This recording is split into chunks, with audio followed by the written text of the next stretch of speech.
Hello guys, मैं हूं सार्थक कपूर। ये है ए टू जेड मार्केटिंग सीरीज और आज का हमारा टॉपिक है global marketing. So let's get started. अगर हम कुछ डेकेड्स पहले की बात लेके चलें तो अपने गुड्स किसी दूसरी कंट्री में सप्लाई करना एक कंपनी का ड्रीम हुआ करता था। बट जैसे जैसे हमारी टेक्नोलॉजी में इंप्रूवमेंट्स आई, इंटरनेट की अडेप्टेशन बढ़ी और पूरे वर्ल्ड में ग्लोबलाइजेशन की पॉलिसी फॉलो हुई, तो बहुत अलग अलग कंट्रीज की दूसरी कंपनीज ने अपना सामान इंडिया में बेचना शुरू किया और जो हमारा डोमेस्टिक कंपटीशन था वो इंक्रीज हो गया। तो जो हमारी डोमेस्टिक यहाँ की इंडिया की कंपनीज थी और इन्हें कहा अगर ये इंडिया में आ सकता है तो हम भी बाहर जाएंगे। तो इंडिया से ही बहुत कंपनीज ने अपना सामान बाहर भेजना शुरू किया और एक ग्लोबल मार्केटिंग ही स्टार्ट हो गई। ग्लोबल मार्केटिंग सिर्फ ये नहीं होता कि एक कंपनी ने बस सोचा कि आज मैं अपना सामान दूसरी कंट्री में भेजूंगी और कल से उन्होंने शुरू कर दिया। ग्लोबल मार्केटिंग एक पूरा बड़ा सा प्रोसेस है जिसमें प्लानिंग, प्रोडक्शन, प्रमोटिंग, प्लेस, सारे के सारे हम एलिमेंट्स को कवर करते हैं और हम पूरी एक स्ट्रैटेजी बनाते हैं कि हम कैसे एक कंट्री से दूसरी कंट्री में एक्सपैंड कर सकते हैं। ग्लोबल मार्केटिंग ऐसी फर्म्स यूज करती हैं जिनका जो गुड है उनकी यूनिवर्सल डिमांड। यूनिवर्सल डिमांड का मतलब ये है कि उसकी डिमांड इंडिया में भी है और बाहर जितनी भी दूसरी कंट्रीज हैं उनमें बहुत कंट्रीज में उसकी डिमांड है। जैसे अगर मैं खाने की किसी कंपनी की बात लेके चलूँ तो भाई खाना इंडिया वालों ने भी खाना है, खाना बाहर की कंपनीज ने भी खाना है। तो फूड एक ऐसी कमोडिटी है जिसकी डिमांड यूनिवर्सल है। या अगर मैं किसी कार जैसी प्रोडक्ट की बात करके चलूँ तो ट्रांसपोर्टेशन एक ऐसी नीड है जो हर एक कंट्री में लोगों को ट्रांसपोर्टेशन तो करनी है ना। तो आप किसी भी कंट्री में चले जाओ, वहाँ पे कार्स तो चलती हैं। तो अगर मैं कार कंपनीज की बात लेके चलूँ तो उनकी जो डिमांड है वो यूनिवर्सल डिमांड है। तो जो ऐसी कंपनीज होती है जिनके प्रोडक्ट की डिमांड यूनिवर्सल होती है उनके लिए ग्लोबल मार्केटिंग बहुत ज़्यादा बेनिफिशियल होती है, क्योंकि वो एक बार सोच सकती है किसी दूसरी कंट्री में अपने आप को एक्सपैंड करनी है। ऐसी जो हमारी टेक्नोलॉजी बेस्ड कंपनीज होती हैं उनके लिए भी बहुत ज़्यादा बेनिफिशियल होता है ग्लोबल मार्केटिंग को यूज़ करना। जैसे अगर मैं उबर की बात लेके चलूँ तो वैसे उबर ओरिजिनेट तो यूएस में हुई थी, को फाउंड वहाँ पे यूएस के अंदर हुई थी। बट आज अगर देखो तो इंडिया के अंदर दो ही कंपनीज हैं टैक्सी के लिए, उबर और ओला। उबर की जो फाउंडिंग टीम थी उन्होंने ये सोचा कि यार जो टैक्सी की प्रॉब्लम है वो सिर्फ ये तो नहीं है यूएस के अंदर है, वर्ल्ड में बाकी जितनी भी कंट्रीज है वहाँ पे भी लोगों को टैक्सी की रिक्वायरमेंट है। तो धीरे धीरे करके उन्होंने स्ट्रैटेजिकली अलग अलग कंट्रीज में एक्सपैंड करना शुरू कर दिया। जैसे आप अगर इंडिया की बात लेके चलो तो भाई टैक्सी तो यहाँ के लोगों को भी चाहिए होती है ना। जब वहाँ पे ओला आई तो उबर ने कहा यार ये हमारा मार्केट शेयर क्यों खा रहे हैं, हम भी जाएंगे इंडिया में एक्सपैंड करेंगे। तो इंडिया में दोनों उबर और ओला दोनों ने एक साथ एक्सपैंड करना शुरू किया, क्योंकि ऐसी कंपनीज की जो डिमांड है वो हर एक जगह पे है। और जो टेक्नोलॉजी बेस्ड स्टार्टअप्स होते हैं उनके लिए बहुत ईजी होता है किसी नई कंट्री में एक्सपैंड करना, क्योंकि उनको बहुत ज़्यादा ऐसे फिजिकल बिल्डिंग नहीं खड़ी करनी। उनको बेसिकली जो अपना एक कंट्री में सॉफ्टवेयर चला रहे हैं वही सॉफ्टवेयर उनको किसी दूसरी कंट्री में चलाना है। जैसे अगर मैं किसी अकाउंटिंग सॉफ्टवेयर वाली कंट्री की बात लेके चलूँ तो उनको अगर एक कंट्री से दूसरी कंट्री में एक्सपैंड करना है तो उनको ये नहीं है पूरा प्रोडक्ट ही स्टार्टिंग से नया बनाना पड़ेगा। उस कंट्री में जैसे जैसे वहाँ के अकाउंटिंग लॉज हैं उस हिसाब से अपने प्रोडक्ट्स में चेंजेस लेके आएंगे और इजीली एक दूसरी कंट्री में वो एक्सपैंड कर सकते हैं। अब चलो देखते हैं अगर आपने ग्लोबल मार्केटिंग करनी है तो स्टार्टिंग से आप इसमें करोगे क्या। सबसे पहले तो हमें ये देखना होता है कि कौन सी ऐसी मार्केट है जहाँ पे हमें एक्सपैंड करना है। ठीक है, जो हमारा प्रोडक्ट है वो यूनिवर्सल डिमांड है, उसकी बहुत अलग अलग कंट्रीज में उसकी डिमांड है।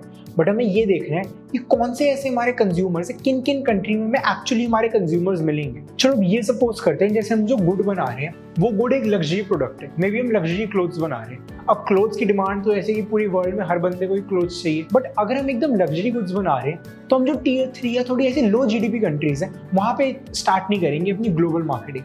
जैसे अगर हम अफ्रीकन कोई कंट्रीज का एग्जांपल लेके चले तो बहुत सारी अफ्रीकन ऐसी कंट्रीज हैं जहाँ के लोगों के पास खाने के लिए भी बहुत कम पैसे होते हैं, तो वो हमारे लग्जरी कपड़े तो नहीं पहनेंगे।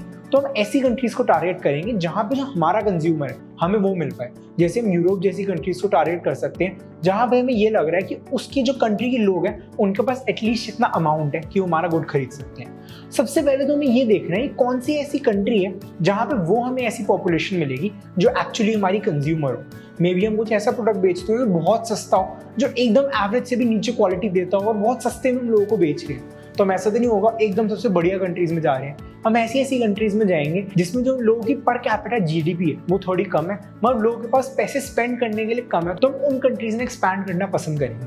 तो फर्स्ट स्टेप तो ये है, पहले ये हमें देखना है कौन सी कंट्री के अंदर हमें एक्सपैंड करना है। हमारा जो सेकंड स्टेप आता है वो ये आता है कि हमें किस एंट्री मोड से उस कंट्री के अंदर एक्सपैंड करना है। इसमें हमारे पास दो ऑप्शंस हो सकते हैं, या तो हम डायरेक्टली खुद ही वहाँ पे जाके अपने स्टोर्स खोलें, अगर हमारा ई कॉमर्स स्टोर है तो खुद ही वहाँ पे हमारी फैसिलिटीज हम ऑन करें, या फिर दूसरा ऑप्शन हमारे पास ये है कि हम दूसरे लोगों के साथ, वहाँ के लोकल लोगों के साथ पार्टनरशिप करने शुरू हो जाए, वहाँ के लोकल लोगों को अपनी फ्रेंचाइजी दे दें। जैसे अगर मैं KFC की बात लेके चलूँ तो KFC ने इंडिया के अंदर देवयानी इंटरनेशनल को अपनी मास्टर फ्रेंचाइजी दी हुई है कि इंडिया के अंदर जितने भी KFC के स्टोर खोलेंगे वो देवयानी इंटरनेशनल से रिलेटेड होंगे। डायरेक्टली जो KFC की उनकी मेन ब्रांड है वो स्टोर नहीं खोल रही, बट हर एक स्टोर में जो भी सेल्स हो रही है वो उसका कुछ परसेंटेज लेंगे। तो इसमें क्या हुआ, डायरेक्टली उन्होंने इंडिया के अंदर एंटर नहीं किया, बट अपने फ्रेंचाइजी सिस्टम खोला, सुपर फ्रेंचाइजीज बनाई और उनके थ्रू वो इंडिया के अंदर आए। या अगर हम डोमिनोज का एग्जांपल लेके चलें तो डोमिनोज आया जुबिलेंट फूड की मदद से इंडिया के अंदर। उनकी जो मास्टर फ्रेंचाइजी है उन्होंने जुबिलेंट फूड्स को दिया कि इंडिया के अंदर जितने भी डोमिनोज के स्टोर्स खुलेंगे वो इस ब्रांड के अंदर खुलेंगे। तो आपकी कंपनी ये कर सकती है कि अगर आपकी ब्रांड वैल्यू बहुत बढ़िया बनी हुई है, बट आपके पास अभी इन्वेस्ट करने के लिए इतना ज़्यादा अमाउंट नहीं है या इतना आप रिस्क नहीं करना चाहते किसी नई कंट्री में एक्सपैंड करने के लिए, तो वहाँ के जो लोकल लोग हैं जिनको पहले से उस कंट्री के ट्रेडिशंस और उस कंट्री के कल्चर के बारे में प्रॉपर नॉलेज है, आप उन लोगों को अपनी फ्रेंचाइजी दे सकते हैं एंड वो लोग आपकी तरफ से वहाँ पे आपका स्टोर खोलेंगे। तो ऐसे आप इजीली दूसरी कंट्री में एक्सपैंड भी कर पाओगे और आपको खुद भी बहुत ज़्यादा अमाउंट अपफ्रंट इन्वेस्ट नहीं करना पड़ेगा। इसमें जो हमारा लास्ट क्वेश्चन और सबसे इंपॉर्टेंट क्वेश्चन आता है वो ये आता है कि हमें स्टैंडर्डाइजेशन मेथड फॉलो करना है या हमें अडैप्टेशन मेथड फॉलो करना है। स्टैंडर्डाइजेशन मेथड ये होता है कि सपोज अगर इंडिया के अंदर मैं कोई पिज़्ज़ा बना रहा हूँ तो मेरे को ये देखना है कि यार जो पिज़्ज़ा का मेरा टेस्ट है, जिस टाइप का मैं पिज़्ज़ा बना रहा हूँ, जिस दूसरी कंट्री के अंदर मैं एक्सपैंड कर रहा हूँ वहाँ पे भी लोगों को ऐसा ही टेस्ट चाहिए, सेम मेरा प्रोडक्ट चाहिए या मेरे को प्रोडक्ट के अंदर चेंजेस करने होंगे, या जो मेरा डिस्ट्रीब्यूशन मेथड है, जिस टाइप से मैं अपनी डिस्ट्रीब्यूशन कर रहा हूँ एकदम मेरे को वैसे ही करना है या मैं उसको चेंज करूँ, या फिर जो मैं मार्केटिंग मैसेजेस कर रहा हूँ या जिस टाइप की मैं मार्केटिंग कर रहा हूँ वो मार्केटिंग का भी तरीका मेरे को सेम रखना है या चेंज करना है। जैसे अगर हम दूसरी कंट्रीज में जा रहे हैं तो हमने अपनी डाइवर्सिटी मार्केटिंग की वीडियो में पढ़ा था कि जैसे जैसे हम अलग अलग कंट्रीज में जाते हैं हमें उस कंट्री की डाइवर्सिटी के हिसाब से अपना मार्केटिंग कैंपेन चेंज करना है। तो इस स्टैंडर्डाइजेशन और अडैप्टेशन मॉडल में हमें ये देखना होता है भाई मैं एक स्टैंडर्डाइज अप्रोच से जाऊँ, जो मैं एक कंट्री में कर रहा था वही डिट्टो सेम चीज मैं दूसरी कंट्री में करूँ, या मैं अडैप्टेशन अप्रोच से जाऊँ कि मैं हर कंट्री के हिसाब से अपने फूड प्रोडक्ट्स चेंज करूँ, अपना मार्केटिंग का तरीका चेंज करूँ और ओवरऑल जो मेरी ब्रांड पोर्ट्रे हो रही है मैं हर एक कंट्री के हिसाब से अलग अलग चेंज करूँ। जैसे अगर मैं मैकडॉनल्ड्स की बात लेके चलूँ तो मैकडॉनल्ड्स जब किसी कंट्री में एंटर होता है तो ये देखता है कि यार यहाँ की कंट्री के ट्रेडिशंस कैसे हैं और उसके ट्रेडिशन और कल्चर से रिलेटेड वो अपने फूड प्रोडक्ट्स में चेंज लेके आता है। जैसे अगर आप जापान में जाओगे तो वहाँ पे आपको दूसरे टाइप के बर्गर्स मिलेंगे, इंडिया में कुछ अलग मिलेंगे, यूएस में कुछ अलग मिलेंगे, तो वो फॉलो कर रहा है अडैप्टेशन अप्रोच। वो जो अपना फूड मेन्यू है उसमें अडैप्टेशन अप्रोच को फॉलो करता है, बट जो उनकी सर्विसिंग है उसमें वो स्टैंडर्डाइजेशन फॉलो करता है। जैसे आप कहीं पे भी अगर मैकडॉनल्ड्स के स्टोर पे जाएंगे तो वहाँ पे उनकी फिलॉसफी होती है कि जल्दी से जल्दी अपने कंज्यूमर को खाना प्रोवाइड करना है। तो ये जो उनकी सर्विसिंग वाला थिंकिंग है वो पूरी स्टैंडर्डाइजेशन है। आप कहीं भी चले जाइए ऐसी डिलीवरी तो आपको स्टैंडर्ड मिलेगी ही मिलेगी हर जगह पे, बट जो उनका फूड मेन्यू है वो अलग अलग लोकेशंस के हिसाब से, अलग अलग कंट्रीज के हिसाब से वो चेंज कर लेते हैं कि यहाँ के लोगों को मे बी ये ज़्यादा अच्छा लगेगा, यहाँ के लोगों को ये ज़्यादा अच्छा लगेगा। जैसे अगर मैं पेप्सी की बात लेके चलूँ तो पेप्सी वैसे तो अपनी पैकेजिंग, बॉटलिंग हर चीज़ में स्टैंडर्डाइज अप्रोच का यूज़ करती है, बट अगर मैं उसके टेस्ट की बात लेके चलूँ तो यहाँ पे आपको थोड़ा सा अलग टेस्ट मिलेगा और दूसरी कंट्रीज में अगर जाएंगे तो थोड़ा सा पेप्सी का जो टेस्ट है उसमें वेरिएशन मिलेगी। इंडिया के अंदर वो अलग चीज़ें यूज़ करता है, बाहर के अंदर अलग चीज़ें यूज़ करता है। बेसिकली वो क्या करता है, एक जगह पे वो डायरेक्ट शुगर को यूज़ कर रहा है, दूसरी जगह वो शुगर को उसको यूज़ कर रहा है। तो यहाँ पे थोड़ी सी वो अडैप्टेशन कर लेते हैं अलग अलग कंट्रीज के हिसाब से, वहाँ के लोगों को जैसा टेस्ट पसंद है उसके हिसाब से थोड़ा थोड़ा अपने प्रोडक्ट को अडैप्ट कर लेते हैं। तो हमें ये देखना है कि भाई हमें स्टैंडर्डाइजेशन अप्रोच फॉलो करनी है, अडैप्टेशन अप्रोच।